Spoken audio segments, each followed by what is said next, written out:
ይሄን ቢሮ መጥፋት እንደምትፈልግ ከተቻለ ከንት ከዋናውም ጋር ከተቻለ ካልተቻለ ግን ከዋናው ማግኘት ካልተቻለ ቢያንስ ከማለ ገብረአብ ጋር ብቻ አስመራ ሄደህ ይሄንን ጉዳይ መጨረስ እንዳለብህ መንገር አለብህ። እንደሱም ባጠቅስም እነሱም እኛን እንዴት አልፎ እንዳይሉ እንደውም ስምንም ባጠቅስ አስመራ ግን ድረስ ሄደህ አስመራ ካሉት ከፍተኛ ባለስልጣናት ጋር የቢሮውን ጉዳይ መጨረስ እንደምትፈልግ ቢሮ ለመክፈት መምጣትህን ትነግራቸዋለህ እና ሌላ ተከታይም ደግሞ ቡድን እየመጣ መሆኑን ትነግራቸዋለህ። እሱ ግን በኋላ ነው የሚመጣው። አሁን አንተ ነህ የዴሌጌሽኑ መሪ አንተ ነህ። በነገራችን ላይ በደብዳቤው ላይ ገልጸናል። የልኡኩ መሪ አንተ ነህ። ለምን የስራ አስፈጻሚ ኮሚቴ አንተ ነህ። አሁን ከሚሄዱ ሰዎች እንትና እያሱን ቢሄድ አበበን ቢሄድ አንተ የስራ አስፈጻሚ ኮሚቴ አባል ነህ። የስራ አስፈጻሚ ኮሚቴ አባል ብቻ ሳይሆን የዘርፍ ኃላፊ ነህ። የስራ አስፈጻሚ ኮሚቴ አባል አይደለህም። የሎጂስቲክስ ኃላፊ ነህ። ስለዚህ የዘርፍ ኃላፊ ነህ። የመምሪያ ኃላፊ ነህ። የመምሪያ ኃላፊ ነህ። ስለዚህ አሁን ለስራ አስፈጻሚ ኮሚቴ የተላክ መሆንህን የተለካ ቢሮ ለመክፈት ግን አስመራ ወሳኝነት አለ። አስመራ ሄደህ አስመራ ካሉ ባለስልጣናት ጋር ተነጋግረህ ቢሮ ለመክፈት መምጣትህን እና ያው ደግሞ የቢሮ ዓላማ ደግሞ እነዚህን ሁለት ነገሮች ለማመቻቸት መሆኑ ትገልጽላቸዋለህ ማለት ነው። መልካም። ሌላ አንዳንድ ያነሳበት ጥያቄ ያለ ሰውየው የአንድነት ጉዳይ ያወርተኝ እኛ እንደ ህዝባዊ ድርጅት መስርተን ያለ ነው እና በአንድነት ማለት ካለበት ድርጅትና ድርጅት ስለሚነጋገር የሚል ምላሽ ነው የምሰጠው። የአንድነት ጥያቄ ጠይቆኛል ቅድም። ኦኬ ያ ጥያቄ ከመጣ መልስ ሊሆን የሚችለው አንድነት አዎ ሁለት ድርጅት ተመስርቷል። ስለዚህ ድርጅቶች ናቸው ተነጋግረው ወደ አንድ መምጣት ያለባቸው የሚለው ነው ምላሽ መልሰው እንጂ እንደዚህ ነው ብዬ ዲቴል ማለት አልፈልግም። አይ ድርጅት እነዛ ያው አሁን ያለው አማራን በአራቱም ጠቅላይ ግዛት የሚንቀሳቀስ ድርጅት መስርቶ በአራቱም ጠቅላይ ግዛት የሚንቀሳቀሰው ብቸኛው ድርጅት እኛ መሆናችንን ትገልጽለታለህ። እነዛ ሌላ ድርጅት በመስረት ላይ ናቸው። እነሱ ሌላ ድርጅት ከመሰረቱ በኋላ አንድ ለመሆን እንደምንነጋገር እስከዛ ድረስ ግን ትግል ቆሞ ሊጠብቅ አይችልም። ትግል የግድ መደረግ አለበት። ስለዚህ አሁን የድርጅትን ጥያቄ መለስ ነው እኛ ብቻ መሆናችንን እነሱ አንድ ድርጅት መስርተው እስከሚመጡ ድረስ እየጠበቅን መሆኑን ሲመጡ እንደምንነጋገር ለማንኛቸውም ያለውን ሂደት ግን በደንብ አስረዳው። የነበረውን ሂደት በደንብ አስረዳው። እኛ አይደለንም እነሱ ረግጠው መውጣታቸውን በምርጫ ሲሸነፉ ረግጠው መውጣታቸውን አሁንም እኛ እየጠበቅን ያለ ነው ሌላ ድርጅት መስርተው እስከሚመጡ ድረስ መሆኑን ሌላ ድርጅት መስርተው ሲመጡ ለመነጋገር ፍቃደኛ መሆናችንን አንድ መሆን እንደምንፈልግ እስከዛ ድረስ ግን ቁጭ ብለን መጠበቅ እንደማንችል ትግል እያደረግን መጠበቅ እንዳለብን ትነግረዋለህ። በደንብ ታስረዳዋለህ። አፍታተህ አስረዳው። እሱን ማሳመን አለብን። እኛ አሁን ይሄ ድርጅት በቃ ብቸኛው የአማራ ድርጅት መሆኑን የታገለን እነሱ መጠበቅ እንዳለበት ድርጅት ሳይመሰረቱ ግን ከነሱ ጋር አንድ መሆን እንደሚያስቸግር በደንብ ትነግረዋለህ ማለት ነው። እንደገና ደግሞ እነሱ አሁን በብዙ ችግር ተጠምደዋል። በነገራችን ላይ በብዙ በውስጥም በውጭም ያው እንደምታየው ትሰማለህ ብዬ ታገኛለህ እንትን ማህበራዊ ሚዲያ ሰሞኑን አግኝቼ አላውቅም። በቃ በጣም በችግር ላይ ነው ያሉት እነሱ። በጣም በችግር ውስጥ ነው ያሉት። በጣም ተወሳስቦባቸዋል እነሱ አይደለም ተወሳስቦባቸዋል። አሁን እንትኑ በቃ አጠቃላይ አሁን ከኛ ላይም ተነስቶ ዘመቻው ወደ ጎጃም ወደ ዘመነ ላይ ሄዷል። እንትና ራሱ ዘመዴም ራሱ ወደዛ ዞሯል። ሁሉ ነገር አሁን ከኛ ጋር ሳይሆን እነሱ ቤት ነው አሁን እሳት የተቀጣጠለው። እኛ ቤት እሳት ለማቀጣጠል ሲሰሩ እነሱ ቤት እሳት ተቀጣጥሏል። እና ብቻ ዞሮ አሁን ብቸኛ ተስፋ ያለው እኛ ነው። ተስፋ ያለው እኛ በደንብ መንገሪያ እውነታውን መንገር ምንም ይሉኝታ አያስፈልግም። በደንብ መንገር ያስፈልጋል። ዞሮ እኛ ነን አሁን በቃ ብቸኛ የአማራን የአንድነት ጥያቄ የፋኖን አንድነት ጥያቄ የመለስነው እኛ ነን። በተሟላ መልኩ አይደለም ግን ዞሮ ግን ከኛ የተሻለ ስብስብ የለም። ስለዚህ አሁን እኛ በውስጡ ያሉትን ድርጅቶች ትዘረዝርለታለህ።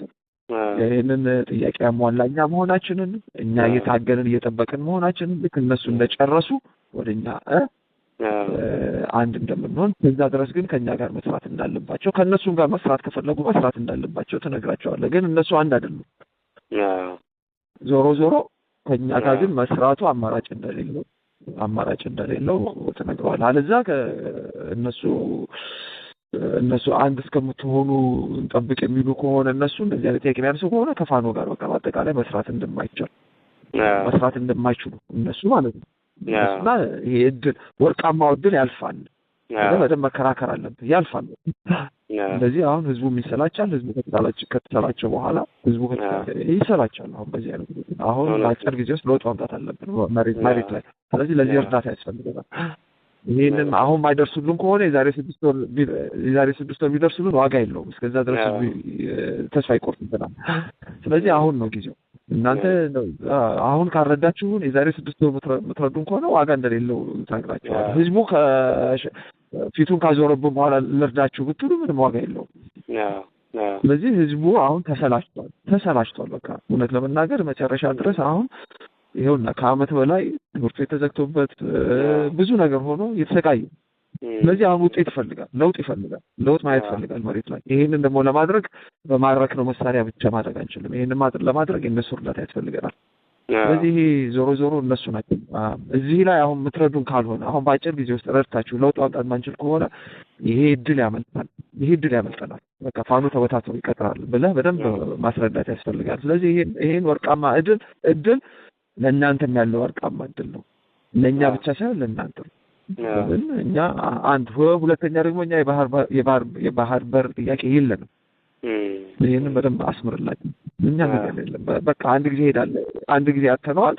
አሁን የአፍሪካ ህብረትን ህግ ማክበር ነው የምንፈልገው። የአፍሪካ ህብረት ህግ አለ።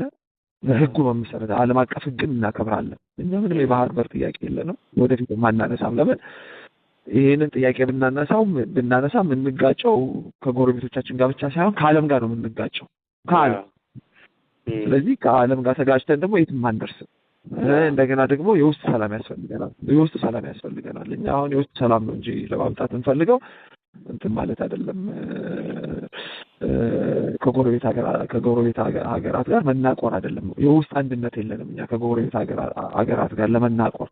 ስለዚህ እኛ ዓላማችን የውስጥ ሰላም ለማምጣት ነው። ይሄ ደግሞ ምንድነው? ይሄ ጠርዝ የነካ ያለፈው ጊዜ እሱም ብሏል፣ ኢሳያስም ብሏል። ጠርዝ የነካውን ይሄ ብሔርተኝነት ማስቆም ነው። ዘረኝነትን ማስቆም ነው። እኛ የምንታገለው በመሰረቱ የጄኖሳይድ ምንጩም ዘረኝነት ነው። ስለዚህ ዘረኝነትን ከስር መሰረቱ መንቀል ነው የምንፈልገው። ስለዚህ የምንዋጋው ዞሮ ይህን ስርዓት እንዋጋ ዘረኝነትን ነው የምንዋጋው የሚለውን በደንብ አስረግጠን መንገር አለብን። እሱም ስላለው የኢትዮጵያ ችግር ዘረኝነት ነው ብሏል። የዘረኝነት ፖለቲካ ዘረኝነት ነው። ስለዚህ እኛ የምንዋጋው ዞሮ የአማራን ችግር የምንፈታው ዘረኝነትን ከስር መሰረቱ ነቅለን ለመጣል ነው። ስለዚህ ራሱ ኢሳያስ ባለውም እንስማማለን።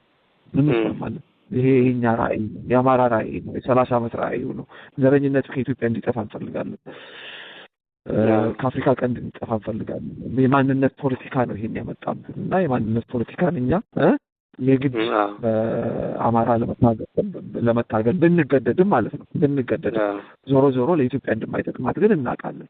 ግን የግድ ራሳችንን ለመከላከል በማንነታችን ተደራጅተናል። የግዴታ ነው ይሄ ጄኖሳይድ ተከፈተብን። ስለዚህ የምንታገለው እንዳማራ ነው፣ የተደራጀነው እንዳማራ ነው። ግባችን ግን ከስር መሰረቱ ኢትዮጵያ ውስጥ ኢትዮጵያን ከዘረኝነት ነፃ ማውጣት ነው። ከዘረኝነት ከዘረኛ መንግስት ነፃ ማውጣት ነው። ከዘረኝነት ፖለቲካ ነፃ ማውጣት ነው። ልክ ሰውዬው ያለውን ነገር ትደግምላቸዋለን። ሁለቱ ደግሞ ይሄ ወሳኝ የባህር በር ጥያቄ የለም። እኛ ዘረኛ አይደለንም።